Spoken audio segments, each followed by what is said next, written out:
Welcome to the Unlikely Historians, episode 4, with me, John B.J. Griffiths, and Me, JB Bennett. Well, Johnny JB Bennett. Let's start properly. yeah. So we've been on a bit of sabbatical. Uh, only 1 week, Sabbatical. guys. Don't worry, we're not leaving. We just had a little break, but we're back now. We are back with a big one, and I'm going to say it. I am going to say this. I think it is my second, actually, no, the second top three kings to talk about. Oh, top three. Yeah, I'm going Henry VIII first because I love, obviously, Henry VIII's insane, just Okay. ridiculous. Yeah, yeah. I'm going up there with what we're talking about today is King Richard III. The third. Yeah, Love number it. 3, the last king to die on the battlefield. Well, fair play to him. He was all over the battlefield, wasn't he, to be fair? He was everywhere. Oh, the animal. Entrails. Yeah, so we thought because the 2nd of October, 1452, King Richard III is born. What an eventful day. I mean, right there, history was changed forever. Yeah, in that moment, in Yeah. that time. And obviously we're doing the themes, we're doing monthly themes at the moment. So we are in October now, obviously, and we have got King Richard, what we have, 14, King Richard III, the last Plantagenet king. Now, just explain what that means. So they were the ones like you had the York and Lancaster, the Wars of the Roses, obviously, and we had the Yeah. Plantagenet. So we had before him was Edward. I think it was Edward the Fifth. Am I mistaken? I'm sure it was Edward the Fifth. I'm looking at my notes here. Well, if he doesn't find out from his notes, the listeners, please Yeah, tell him exactly who it was. yeah, because I'm We are, after all, the unlikely historians. so many of these bloody Edwards. It's so hard to keep them down. No. Edward the Fourth. Sorry, it Oh, was. Yes, no. Edward the Fifth is involved in this story actually. So don't okay. tune in to Edward the Fifth. He's in there. So yes, Edward the Fourth. So you had the Plantagenets, who were kind of the York. What do you call it now? The house. Sorry, there you go. The House of York. Right. Okay. Love it. Yes. So yes, so that's what they were, and we'll move on to that. We're going to put some. Yeah, we're going to go through a little bit from start to finish. We'll kind of work our way like we Yeah. always do. We're Yeah. gonna build the scene. We always like to build that kind of like really get you in Yeah. Let's into the build to the story. crescendo of the Yeah, whole we're going to thing. I build like this. it. Yeah, we're going to build this. And what I'll do, I'm going to reference a couple of works. I've recently actually read David Mitchell's best-selling book. And if you don't know David Mitchell, Peep Show, obviously, you'll Of know what I mean course. now. Yeah. I mean, shout Unruly. out to good old DM. Fair Yeah, play. we're going to talk to DM soon. We're gonna get in touch with him because I think He we might need be to. on the podcast. I'm going to email this guy and I'm going to say, listen, we are ridiculously huge fans of David. I mean, Oh yeah. we're huge. Just let you listeners know, we are mega fans of David and Robert Webb. Yeah. He was actually invited to my birthday. Didn't attend, but the invitation was there. So. Who's that with Danny Care? Yeah. Yeah, thank you. Shout out to Danny Care, lifelong friend. Cheers, Danny. Peace out. So we've got Unruly, which is the history of England's king and queen. So it's a great book with a bit of humour in there. So we're going to reference that a little bit as well. So yeah, we'll just go in through. I'm just going to give you some facts first. I'm just going to go through. I'm just going to do little like keys, and Paint then the we will picture go. for us, Beach. Paint the picture. Yeah, I'm going to paint it. So yeah, so the King Richard III was born, like we said, 2nd of October, 1452. Died 22nd of August, 1485. So as you can see there, bloody hell, he was our age. Good God. I That really realised puts it in perspective, doesn't it? Jesus Christ. He was King of England from the 26th of June, 1483, until his death in 1485. So just 2 years. Awful. But what he did in those 2 years, mega. Well, look, Mega. that's why we're talking about it now, Yeah. aren't we? Because I'll tell you Oh, one thing right now, listeners. You can't miss. Some of you might not be able to see this. You've got to hear that. I'm banging this big book. There's a lot of kings in this book and queens who we'll never think about and talk about again. Let's be honest. Yeah. And there's some in here which are, I mean, you know, they're probably relevant in their own time, but we're not really raving about them at the time. No. I mean, to put you into context, me and Johnny have actually been to the Richard III Museum. Yes, we have. Our Richie boy, yeah. And that was a bit of a revelation as well, I must say. Yeah, it was good. It was brilliant. It really goes into. We will, listeners, we will be doing a not a live podcast on the museum. Don't know if they let us do that. Just announcing some big stuff. Well, with David Mitchell on, we've got live podcast with Richard III. We are going to be graveside of Richard III in the live podcast. No, we will go to the museum again because it was a great thing, and we'll see what we can do about asking maybe some of the staff in there. They could do a little talk, on we'll see if we can do that on our TikTok page. So yeah, House of York, like we said, and then he died in battle at Bosworth Field. So this was actually the end of the Middle Ages as well. So it goes into a different period. We go into the Tudor age, after this. We won't go too much into. We are going to do definitely a podcast about the Tudors and leading up to kind of Henry VIII, because so Henry VII, who took over, who obviously killed Richard in battle. He became obviously the King of England, and then obviously that's Henry VIII's dad. Yeah. So we'll obviously move on to that. So the big thing as well, so that was the end of the Wars of the Roses, obviously between House of Lancaster, House of York. And another key fact was that his body was found under a car park.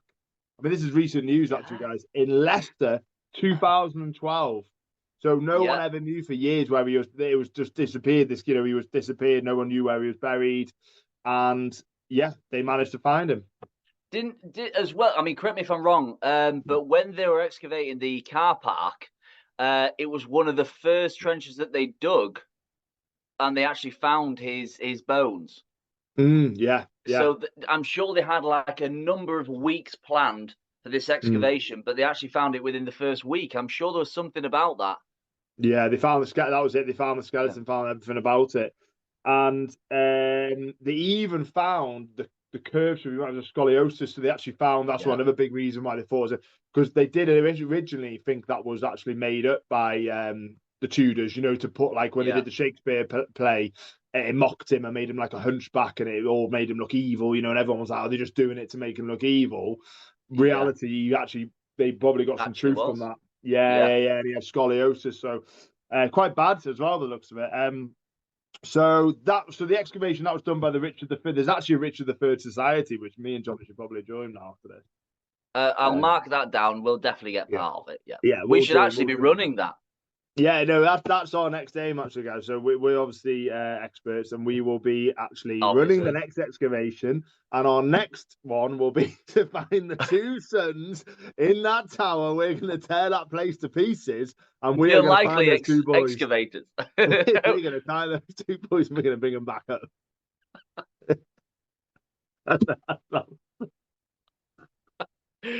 Join us today on the Unlikely Excavators. If you literally just tuned in then, guys, and you heard me going like that, we're going to find those two boys. Okay, so yeah, that's the key facts of Richard. King Richard III. So, tell me about his upbringing. How did it all start then? Yeah, that's what I was going to paint the picture of it. Okay, so we're going to go back now, because we've kind of done the key facts of it all now. We are going to go back to his birth. So where we are now. So yeah, the key dates. So originally, obviously, it was Edward IV, which you said about that, was obviously he was king. Richard was never going to be in there for king. This was obviously, it was never happy. A bit like Prince Harry, Prince William kind of scenario. It was never going to, never going to happen. We'll go into a little bit, so that's how Richard was apparently a very good psychic swordsman on the battle, on the field. He actually waged war in Scotland as well for Edward, his brother, and he actually won. Annoyingly, he won the an important battle in Scotland, which is obviously up for debate. The true Scot comes out all the time, and it's pointless. It has no holding in this discussion. I was actually searching through the battle, and I was just like, well, hold on a minute, and I was like, proper facts, everything. Well, they can't have won the battle, so I'm just gonna like forget that source, and I'm just gonna have a look at another one and just try and find a Scottish source from their point of view and see what actually happened. So, But yes, he couldn't find any Scottish source. Essentially, he actually won the battle, and that's that. There's no they room for did debate. lose, yeah. Yeah. They lost, yeah, that's it. So they lost, and England won that for once, and yes, that was it. So yeah, he was an accomplished, swordsman. He was very good, and he was the youngest of the brothers as well, because there was three brothers, and the middle brother tried to overthrow Edward actually, and he tried to overthrow him at one point. He really did, because they were always fighting between each other. It was an absolute nightmare. It was. Richard was actually seen to be a very honourable guy, and he was one that Edward really trusted. That's why he obviously made him King Regent at the end. And if he died, he would look after his kids and all. He trusted him with with everything really. Yeah. And obviously we'll talk a little bit about how that kind of changed maybe out his the conception of him. But his second brother, so his middle brother tried to overthrow him, and it was a horrible death. He got drowned in a bucket of red wine. Yeah. Good God. Well, there's worse ways to go, let's be honest. Did he try drinking his way out? Because I'm very partial to a nice red. blah, blah, blah, blah, blah, blah, blah, blah, trying to get out of it, but no. There's only one winner in a bucket of red wine, I'm telling you now, guys. So, yeah, he did that. Imagine his own brother, though, doing that to him. That's insane, isn't it? Bit rough. I mean, me and my brother have had some problems before. We've had a couple of scuffles, but never to the point of drowning one another in a bucket of red wine. Yeah, disaster, absolute disaster. So yeah, he got drowned in the bucket of red wine, but he was a nightmare. He was non-stop hassle. He was always kicking off. He was trying to get him assassinated and all that. Edward, all this. He was a nightmare. He was an Duke of Clarence. He was an absolute nightmare. Terrible name the Duke of Clarence. So yeah, and that's it. So you had these kind of earlier battles. I think it was like 1450. Am I right? 1455, I think. No, sorry, that's when he was born. When was he born again? I think it was a bit before he got crowned. So I think we were looking at the 1470s. I think it was when he had the battle of Scotland and all that as well. So yeah, he was building himself up, Richard. And he was making himself known, but like not in the sense of I'm going to be king. No, I'm trying to push my way up there. I'm going to, like his middle brother was doing, Duke of Clarence. He was actually positioning himself to try and overthrow Edward. Richard was, like I said, far from that. He was a good character of a guy, apparently. Okay, you were saying about his swordsmanship. How did that come about with scoliosis? I would have thought it'd be quite difficult to sort of wield a sword and shield. But how did he overcome that sort of issue? I mean, that's a hell of an achievement. The determination there itself is bloody brilliant. Yeah, I don't know how bad it was, up until did it get worse? I know he had it bad at the end, but was it bad when he was younger? Did it develop worse? Because people have scoliosis, they're all right, they function pretty well, they do all that. Yeah. Obviously, it looked like it got pretty bad as the time went on, but I'm not sure whether there was so that he had a armor molded into it. You know what I mean? Right. Okay. The curve, you know what I mean? So it kind of like went into that. I'm not sure true that is about that. But I know there was like words I looked somewhere about they might have had it a bit molded into it. The hump kind of thing. Yeah. And again, how far did it go? Was it severe? Was it bad like the Tudors did because they were trying to tarnish him in the Shakespearean play? So. Yeah, it does show that in the skeleton had severe scoliosis, actually. Yeah. So it must have been pretty bad. So he must have made that armor there. That probably would, make most sense that he had that armor kind of suited to doing that. And to be fair, it shouldn't really. It depends, like I say, so it really depends how bad it is. Because I've, myself, trained people who are on it, and it's like, they can cope with it, quite well. So it depends how bad it was, really. You know what I mean? I think with the armor thing, it definitely makes sense for someone of that importance to be on the battlefield. He needs to have full protection. So full armaments and stuff like that. To have something that's clearly custom built for him, makes perfect sense. Absolutely. So fair play to the blacksmiths. Yeah, that's what they're there for. They make use of anything. So that's what they're there for, yeah. No, it was good. I mean, and as time went on, obviously, so you got this period where Richard was working his way up. He was, you know, because we had all the Wars of the Roses. All this was going on, remember? So we had the Wars of the Roses, constant battles between the two houses, absolutely hatred, huge hatred for each other. Richard was this, Edward was unbelievable. He was a great warrior. You know, he really, really was good. You know what I mean? He was a great looking guy. Apparently, I don't know, like factual, but apparently he was a great looking guy, and he, you know, Right. positioned himself up there as a powerful king. So you had in power Henry the Sixth. So again, so we're looking at Henry the Sixth now. Apparently, so when they beat them in the battle, they captured him and kept him in the tower. Henry the Sixth, you know, Edward when they won the battle of all the Roses when he became king. Right. So they Yeah. kept Henry. Now this is where the Richard's kind of character comes into question a little bit. Richard could have been the person that maybe murdered Henry in the tower at the time because he got mysteriously killed. So what they did, they kept him alive because you can't really just kill a king. Well, you can, but it doesn't look good. Yeah. Just kill a king like that. So he was a bit mad at this time as well, apparently. So he and apparently Richard, yeah, there was word that he was the one that killed him. There is talks of it. There wasn't obviously this. Remember, talking 1480s now, guys. So you're not gonna get complete facts here. We haven't got, you know, complete video evidence of him like going in the room. Yeah. Sneaking in. You know what But I mean? yeah, Yeah, we exactly. I mean, had. to be a fly on the wall to see stuff like this, it's absolutely amazing. You Oh, know, it is. compared to Yeah, what we're doing, what life we live now, to yeah, back then, I find it so fascinating. yeah. So It is because fascinating. it's up for debate, isn't it? And that's the thing. And you know, we've started seeing this character that this kind of time goes on now, and you've got to be careful when you're looking at his character because you get tarnished by the Tudors completely. Of this Mm, horror, you know, awful person, and he's done all these terrible things. Like, and then you have the other side, which you see his good side of him being, you know, a very very faithful guy to his brother, good warrior. You know, good husband at some point as well, and you know, you know all this kind of. But then that comes into character tarnish as well about being a good husband and all this because then he yeah. got or the other side, which you'll obviously come into a bit later. So yeah, as we moved on, so Henry VI obviously was out of the equation. So when he died and got murdered, whatever, Mm, that then established the house of right, we're in power now. That threat's gone. We're in it now. But obviously, you had Henry VII, who was at the time in France, and he escaped obviously at the time because he didn't want, you know, he couldn't be in there. They would have come from kind of thing. So he was over there trying to build an army. And but at this time when Edward beat Henry VI and all that, it was at the time it was like, right, we've got peace for a while now. We can settle down. We can build the House of York, and we can establish this. You know, Edward had two sons who were going to be future kings. Well, sorry, one was going to be future king, and at the time it looked great. And Richard was there, and everyone was happy, and all those great stuff. Anyway, moving on. Yeah, so Edward fell ill.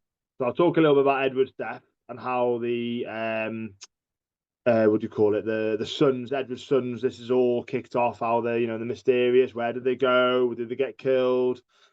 How mm. did Richard become king? What actually happened? Because before that, well, I'll tell you a little bit before, he married Anne Neville, a woman called Anne Neville. I think that was 1483, I think. No, sorry, that was only declared. No, just a little bit before, I think it was. Sorry, I haven't got the date for that. Sorry, no, now. But he married Anne Neville. They had a child, and then yeah, the child died. That's right, age 10. How did And the that child die? I don't actually know. You know, I think it was illness Oh, again. right. Okay. Um, you know what? Let's have a yeah, because I know he aged 10. He was, and To that our was four. listeners, if you know the answer about the child Yeah, and how he died at that age, then definitely pop a comment in, do whatever you want to do. Give us a bit of insight. It'd be great to know because we are, yeah. as it says, the unlikely historians. We don't know everything. Okay. He died. God, that's a really crazy picture of him. Um, yeah, sudden. Yeah, I think it was just. Where's the look? Oh, they were just saying sudden death. A sudden death. Oh, this Well, is bloody again, shout mysterious. out to the listeners. If you know, if you have any theories, we'd love to hear them. Absolutely would. So put them in the comments or anything like that. But we'll move on from that. Yeah, that's it. Yeah. And then obviously after that, so that was when he was age 10, April 1484, mysteriously dies. Yeah. And literally in less than a year later, his wife Anne Neville mysteriously dies at 28. So A lot of no mysteries. legitimate sons. So even if he did, I mean, he could, this is where we'll go into another situation again. Because after that, there was talk that he was trying to marry his niece. Yeah. So Edward's daughter, I think it was, and try and get her to have a baby. Right. And this apparently this was obviously after he was king. This sent them over the edge, his lords and all that. Like, right, this man's gone too far here. It's Yeah. incest now. But so actually, I'll move back a little bit. So the rumor was Edward died, obviously illness.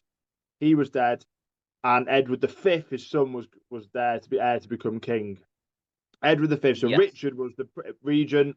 He said, "You look after them till they're old enough of age, and then he will become king." Richard at first seemed that was the plan, all good, Yeah. and that didn't happen. And after Edward died, Richard had all his rivals killed, leaving Edward's wife just in a sanctuary in Westminster Abbey. So literally not long after he died, all of a sudden, boom, all the rivals killed. Edward's wife she's obviously thinking, great, my son's going to be king. I'm going to be like the Queen Mother. Then she has to hide in Westminster Abbey. She stayed there for a long time because for sought sanctuary. Right. I And see. then and then Richard killed all of the rivals as well. And Wow. and then there was a big rise with the Lords. Not just Richard on this. The Lords were saying that it was illegitimate the marriage, Edward. And Okay. yes, they claimed it illegitimate the marriage, and then said the two sons were not the real heirs to the throne, bastards pretty much. Good God. So then they all decided and pushed that Richard then will become king because he's the only legitimate person to become king because the two sons obviously. So after that, Richard they'd gone to the Tower for their own safety. They were in there for Yeah. a while anyway, but and all of a sudden they mysteriously went missing, two of them. And they were last seen, from where they were last seen now. They were last seen in the tower by someone. Oh. I forgot where it was now. Where are we? Yes, they were last seen somewhere. And then, that was it. They were last seen yes, they were named illegitimate 1483, 22nd of June. Right. 25th of June, 1483. Richard was named the rightful king, and he was crowned on the 6th of July, 1483. This is it. So they were last seen in the tower around August 1483, so just a month after he was crowned. Interesting. So why a month after he was crowned? Because surely it should have been a couple of months before. Yeah, to put them out of the equation. Yeah. Yeah. So there was a rebellion after from Henry Stafford, who was one of the lords who actually plays a big role in the Battle of Bosworth. Right. So that was October 1483. So again, not long after the crowning, but that was unsuccessful, that rebellion. Ah. And he was the Staffords were in with Henry VII's mum, who was, can't believe I've forgotten this now, but because I've looked about this. Margaret Beaufort. How could I bloody forget that name? Margaret Beaufort was Henry VII's mother, and she was married to Henry Stafford. So the Staffords, it was Sir Henry. That's right, Sir Henry. Oh no, sorry. She was originally married to Henry Stafford. That's right. He died. He was in the rebellion. Yeah, sorry. And then she married Thomas Stanley in 1472, and he was the one who tipped it over for Henry VII, which we'll go into a little bit after. So it was Thomas Stanley. Sorry, I got mixed up between the names. She was married first to her third husband. Sorry, was Sir Henry Stafford. That's right. And she had four husbands. Bloody hell. God. The Black Widow. I know, yeah.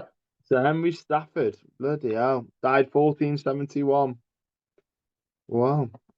So yeah, so that rebellion, like I said, then after that was a failure, and then obviously August 1485, Henry landed on the shores, Henry VII, and that was obviously rounded up troops in Normandy. And like I said, the one that tipped it was Margaret Beaufort's new husband, Thomas Stanley. The Stanleys were known to pick sides, whoever was winning. They were you could never trust the Stanley. Never. Right. You don't The trust glory Stanley. chasers. They literally would just change whenever. And they both held out. And Richard, they said they were going to go with Richard. And Margaret Beaufort was like begging him at one point, no, come on, you've got to support my son. I mean, you're my husband. Do you know what I mean? He goes, I'm just going to go. I'm not, doesn't matter if you're son or not. It's not my son. Yeah. I'm going to go with what I need to go with. Yeah. Dog eat dog world. So he got rounded up troops from Normandy, only about 4,000, right? He didn't have that many. Picked up in some in Wales when he went over. And and then managed the Stanleys helped him in the end, and they were the difference. So they had thousands of men, you see. So they were the difference of the battle. So Richard, imagine this, he would have seen them at the top going, you absolute bastards, like doing this to me. And then traitorous scum. Yeah. So yeah, Richard did all that on his own doing, and then that's it. The Battle of Bosworth happened. He came down. He was very confident. Like I said, he had more than men. He thought he did at that point. But the Lords at this time were thinking, we don't know we want Richard in now. He's nuts. Yeah. These kids have gone missing. Now he wants to marry his niece. His wife's mysteriously died. Son's mysteriously died. What the hell is going on with this man? He's gone from being like this great guy, trustworthy guy, brilliant warrior, to have this character completely stained to sadistic nutter. And then they were kind of thinking at the time, the Lords, to be honest, we don't really care if he wins or loses here because we don't really want him in. So they were all ready to sway a bit, whatever happened, seeing how the battle went with Henry VII. And poor Richard died, the last king to ever die on the battlefield, and I think he got stabbed up the arse as well. Really? Yeah, well, I don't know that for a fact, but I assume so.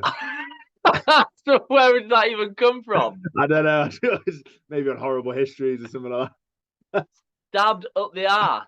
I think. Do you know what? I'm going to go with that. I'm going to go with it now. Wow. Fact finding. This is it. How did he die? I'll be very interested to find out, because what position must he have been in? Oh, I'm bloody brilliant at this. Do you know what, right? I am history. I'm literally the definition of history. Yes, evidence from Richard III's skeleton suggests that he was stabbed in the buttocks after he was dead. Mate, I'm taking that. I'm clapping myself here. That is brilliant. Yeah, so he did get stabbed at the arse, I reckon, after he would have died, to give him the ultimate betrayal. Oh, right, okay, yeah.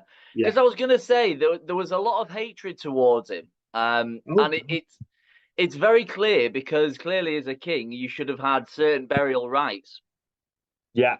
Especially, with him dying on the battlefield. It's quite an honourable death, to be fair. Yeah. So you would have thought that he had some sort of burial rites, off the back of that. And, of course, the main thing with him being a king. But no, nothing. No. I mean, they just put a car park on top of him.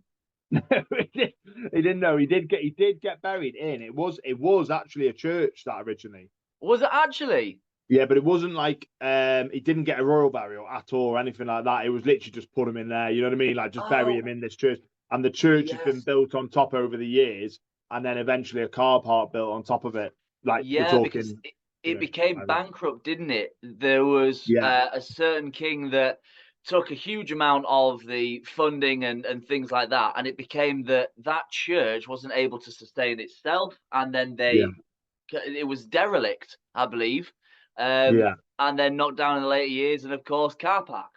There we go. Yeah, that's it. Standard. That's what happens with every great church. Car park. Yeah, that's it. And there was a funny thing actually. There was a guy called Henry Percy, who was the 4th Earl of Northumberland. He just turned up to support Richard, so he was late to the party. He was like, right, I'm going to come in. All right, how's it all going? Seeing what's going on. He just literally slowly turned away, apparently.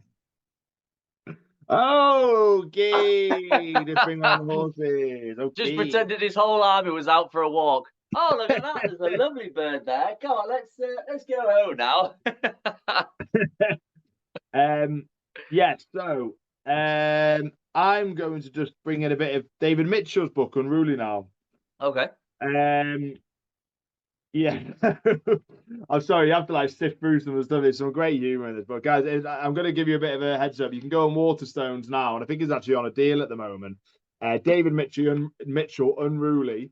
Yeah, I'm sure it's like 40% off or 50% off at the moment.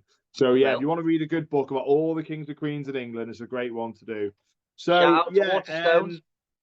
Waterstones on there. We're not actually sponsored. Maybe we'll be one day sponsored by Waterstones. That'd We be pretty should cool, be. wouldn't it? Yeah. Yeah, yeah, that's it. So yeah, so we're talking a bit about this. Is a bit I was talking about Tudor propaganda before. So David Mitchell quotes in his book. He was saying that we can't really talk about Richard III's reign without mentioning the Tudors.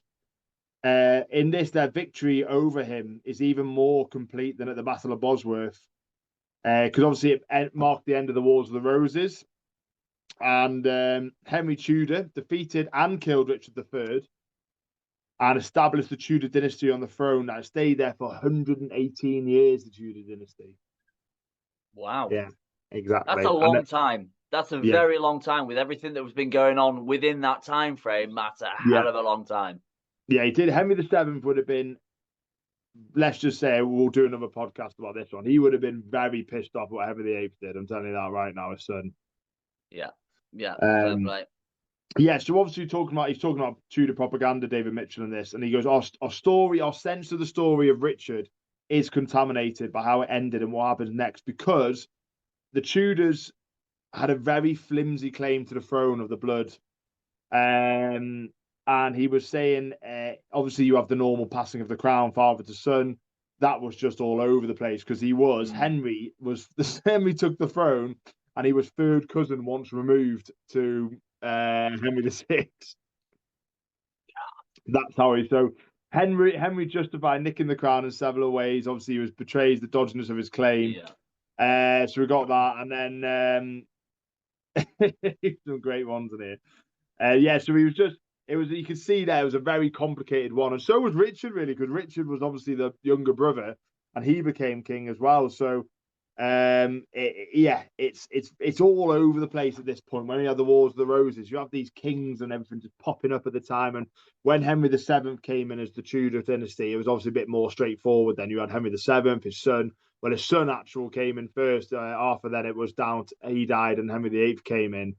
But again, it was very like we'll say it was complicated, but it was at least going down to their daughters and son because when Henry died, obviously went to Mary, and then she obviously died. Then it went to Elizabeth. But there was all sorts in the mix there. But at least it was a bit more straightforward than the Wars of the Roses time. Yeah. Yeah. So the Lancaster claims, like you're saying in the book as well, that was all over the place. Like we just said about then, there was all sorts. It wasn't like as simple as passing it down. So yeah, this is what it all is really, and Mitchell really in his book goes on. He tries to go through the whole thing. It was he calls it a nasty little reign from Richard. Right. I mean, the water was very muddied by him, let's be honest. Yes, there was some Yeah, probably very good parts of it, but then later on, as he developed, I think as his yeah, reign developed, it did muddy very quickly. yeah. That's it. And there was actually a really good series. I think you might have watched it, Johnny. Where is it now? It's the third. It was. Oh, is it called? Oh, could have been called House of York. It was a really good series that BBC made, and it was brilliant. And it goes through all this, and it actually brings Richard. Puts him in a very good light. This BBC series, Oh, actually. wow. Richard the Third series. Just while BJ's looking for that, Yeah, to God, our you go. viewers, if you've seen the series and you watched it, put a comment. Tell us how you thought it was all portrayed. Tell us what you thought of it, if you'd recommend it or not. Yeah, cheers, guys. That'd be really, really good. I can't find it. I think it was oh, I can't find it now, but it doesn't matter. I'll find it. I'll put it up on the group. I'll put it up on the TikTok, guys, so you can have a little link because it's a really good series. If you want to know more about the House of York, House of Lancaster, the Wars of the Roses, how all the kings came through, how quickly they passed down, what happened with Richard. It puts him actually in a really good light, Richard, and you actually Yeah. see him as what we were talking about when he was growing up. So, like David Mitchell said, apart from seizing the throne and having his nephews murdered, Richard seems quite nice. I love that. That's the thing. That's what we're talking about, guys. We're trying to talk about this. conflicting stuff. So one minute we look, this guy seems really good, he's a really faithful brother. Next minute he's on his bloody nephew's murders and he's really killing his wife off. So like I said, muddied water. So his group, we talk about the Richard III Society, they really like to paint him in a good picture. So they're saying Richard still had a fair few other people killed, but that was mainly for treachery. And obviously every king did that for treachery, so let's not go over the top with that. They all had traitors killed. Obviously, there's medieval times, of course. But yeah, they're saying before Edward died, like you were saying, we've just said about on the podcast, Richard seemed like a decent, reliable sort. He was devoted to his brother King and a capable lieutenant. And that obviously was a big contrast. We spoke about that to Duke of Clarence. It's mad he got done in a barrel of sweet wine. He got drowned. Oh, so it was right, sweet. okay. I'm just actually having a little look. I can't find the only thing that's coming up for the series is The King in the Car Park. But that was 2013 documentary about clearly the good old Richard the third on Prime. Shout out to Prime Video. So yeah, it could be that, but I'm sure I remember seeing something on BBC about it. So again, if you remember it, listeners, just put it what it was on the comments. Love to get back onto it and watch that, definitely. Yeah, and I think the feeling that we get from here is that Richard was getting paranoid. He had growing paranoia for some reason, and it was really getting to him. I mean, that's what power does sometimes, isn't it? Mm. And he was getting worse and worse as the years were going on, and when his son died and stuff, and I think when his wife died, I mean, who knows what happened with that? But if it was the case of maybe it did happen from more illness, that's going to hit you like a ton of bricks, isn't it? And you're going to get even more paranoid, aren't you? Because the thing is, your family, they're the people that you trust the most. And if they're gone, and clearly he didn't have the best relationship with his sort of other side of his family, should we say, extended family, and maybe he didn't have many allies, let's be honest. It seems like he upset quite a lot of folks. So it'd be quite hard to deal with that emotion, that sort of thing. That sort of eats away at somebody, I imagine. Yeah, that's what I think happened. I think let's be honest, we can't truly say what happened, but I do this. But the thing that gets me, I'm going to bring in Johnny's wild card in a minute. The thing is that gets me, what the hell happened to those two kids? That's what really it's always bothered me on it. And it's like there's a good ghost story at the moment. You can go to the Tower of London and people see the two kids all apparently and stuff like that. You can go and do a little tour of it. And what the hell happened to those two? It's just there's nothing. There's nothing. We don't know anything. Well, this is the thing. So this is part of the wild card moment, guys. So everybody brace yourselves.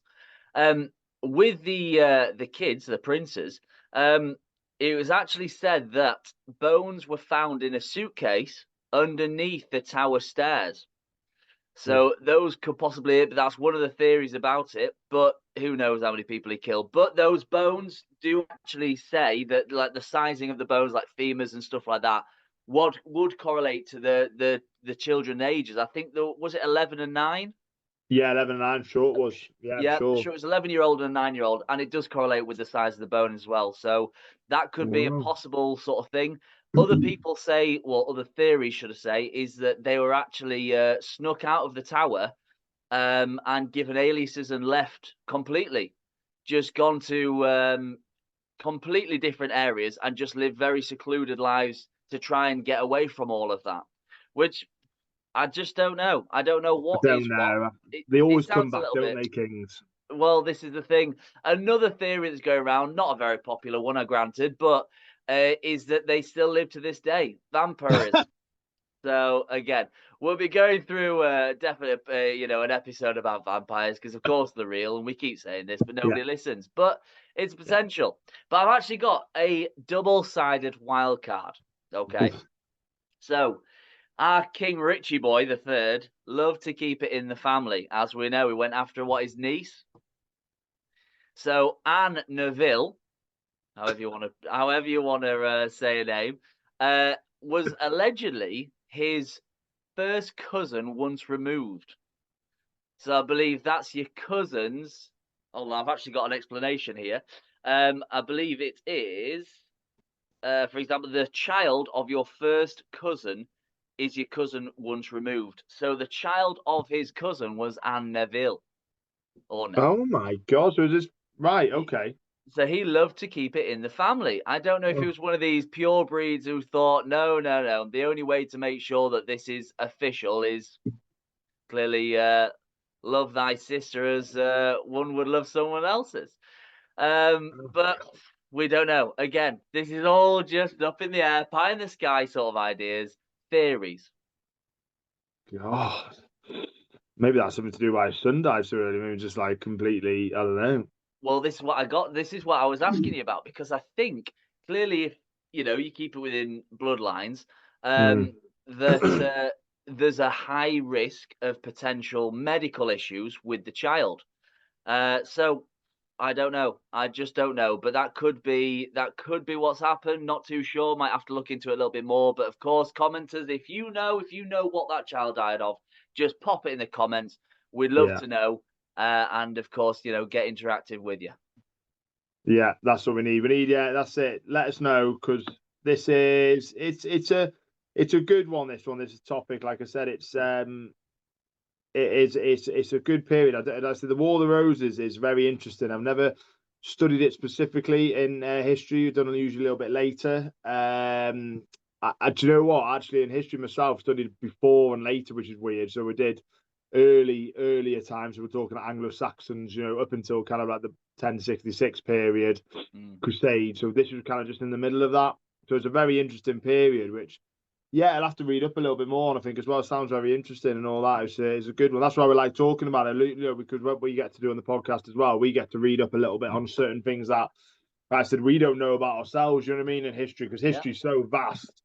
And there's just periods of history where it's so fascinating, which you do, like when you study history, you honestly you really do a small because you kind of concentrate on a small part of it. You know what I mean? So it's very when you have these Yeah. other times. Oh my God, that's interesting. Oh, that leads up to that because it all connects, kind of thing as well. So Yeah. oh my God, I'd love to learn about that. So it's brilliant. And like I say, we're always up. Any fellow historians or anyone who's just interested in history as well. Pop, comment in, say what you've learned because you could have learned some parts of history yourself. You know what I mean? You could have studied medieval, even ancient, whatever it is, you want to know more about something or whatever, you just pop it in the comments, put it in Absolutely. here, messages, whatever, just because that's what we're open for. We'll listen and we'll do podcasts on things, that you guys are interested in. Get in touch. At the end of the day, guys, we're doing it for us, but we're doing it for you. We're Yeah. having these discussions, just going through stuff. I'm learning stuff every single day. I've got no idea about this. That's why, we've come up with the name of the Unlikely Historians. But if you know of an event that happened 300 years ago in October and you think, do you know what? I'd love to know a bit more about that, but I don't want to sit down and read some books. Let's get these two idiots to talk about it. Perfect. Yeah. Just put a There you comment go. in there and let's have a good chat about it. Yeah, amazing. That is bang on. If you could do that, that'll be brilliant, guys, because it really is helpful. Right, I think we have rounded it all up. We've just kind of gone. Obviously, there's we could really go into specific details about his life. Who we had an argument with in 1464 or something. But There's so much more to it. I mean, we just brush the surface on these things. yeah, We pick out some really interesting points and yeah, just go with that sort of thing. We're not here to do this whole in-depth history lesson, but we do talk about the good stuff. yeah. That's it. We just like I said, we go in, we key facts on it. Like I said, we've done that, and you've learned about Richard there himself. Like I said, what we will do definitely because York obviously is pretty decent for us. We've been to York quite a few times, and we will definitely look to go to the museum and then get someone there so they can have a little talk through because they're obviously that is their thing. They're experts on Richard III in the museum, so that'll be really good for you. So we can do like an add-on to this, and we can do a link to this episode, and then obviously Absolutely, you guys will get some. We'll do stuff like that anyway. So I think that's us rounded up. Brill, fantastic. I think that was a great episode. And I look forward to the next one. Do we have any idea on what we're picking? Oh, we have got, guys. I'm gonna get you excited for this now. We have got some epic episodes this month. For some reason, October is just nuts. We have got Bastila Hastings. Sorry, that's not that level. There's only going to be a tap. I was like, it's the battle. What's happening now? The Battle of Hastings, and we've got a couple of battles here. Yeah. And we're going to do the Battle of Trafalgar as well. Lord Nelson. Real good old Lord Nelson. LN. Yeah. So Big we're going to do. shout out. There's a couple of big ones coming up. I mean, I can't promise you we're going to be doing it live from one of Lord Nelson's ships, but that would be a good one to imagine. We'll give it a go. Guys, I'm going to tell you one thing. I have actually been to Portsmouth, and I've been in one of the boats, Lord Nelson's boat. Do you know what I mean? Down there and all that. So I'm telling you one thing now. Portsmouth sick, and we will look to do an episode down Portsmouth because there is another great ship there. I'm sorry, I'm going on now, guys, but this is really interesting. I went to see it as a kid, and I'm desperate to go back there. The Mary Rose. It was Henry VIII ship that went down straight away after it went off, and they actually brought it up. So it's a wooden. This is like going back now, 1500s. Brought it up, and they have to constantly spray it all the time to keep it, fresh and all, because it would just completely decompose, whatever, completely rot. And they're just spraying it constantly. You can go and view it. You can go around and see the Mary Rose, and that was Henry VIII ship. Wow. His starship, like the main one, like massive. And it just destroyed straight away. It just went down. It just went down. It wasn't even in a battle, I don't think. So, good old Henry VIII. It's a classic Titanic situation. So yeah, it went down, and you can see it. So there's exciting things coming. We're going to be looking to do that, and yeah, we got some good things coming up. So yeah, that's it. That's the episode all done. Brill. Right. Thank you very much for joining us on The Unlikely Historians. I am Johnny J.B. Bennett. And I am John B.J. Griffith. And we will see you soon, guys. See you later. See you soon. Bye-bye.